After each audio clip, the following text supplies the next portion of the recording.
won a Grammy Award in 1970 and again in 1972.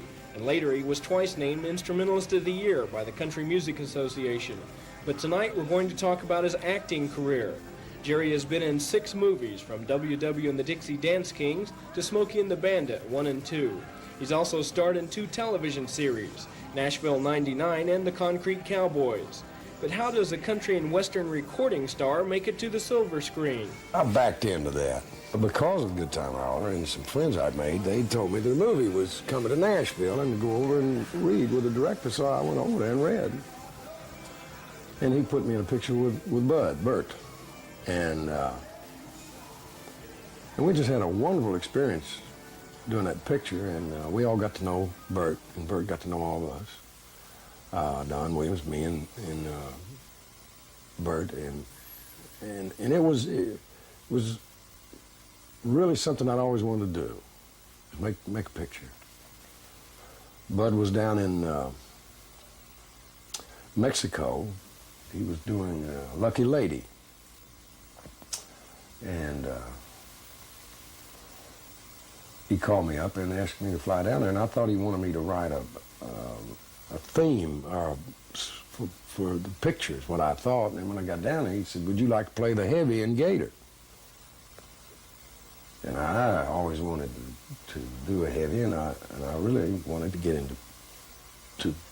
not get into pictures. I didn't really think I'd ever get into pictures, but I did, and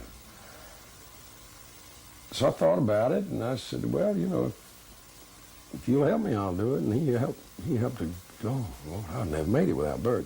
Mm-hmm. Bert called you a natural actor, yet you've often said that you're not an actor. What do you mean by that?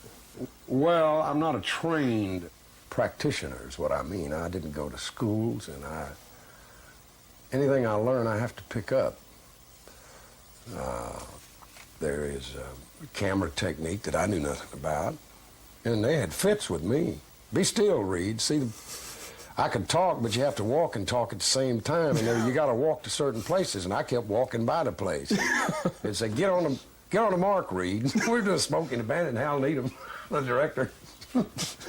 He said, open the lens, open the lens. So when they do a close-up on me, it was kind of like this, because Reed would pop out of the screen here, and he'd go this way, you know. But I had to learn that the idea is not to reach, but let the camera come to you, see. And that's a process that has to be trained into actors. And I didn't have any of that. Still don't have a great amount of it. I just like to have fun. Bert once said that you were so hyper that you could thread a sewing machine with it running. You ain't a kidding. But see,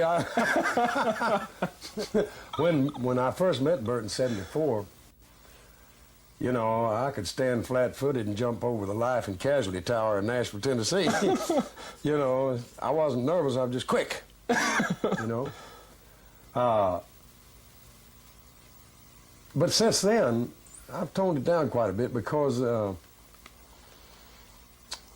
you get older and you get wiser, Neal, and you realize it all really doesn't make any difference. You know, you can't buy immortality. You just got to relax and say, hey, I'm no more, no less than a human being like everybody else. In Frankfurt, Specialist Dennis Neal, AFN. Y'all can clap. We're through now. Hello!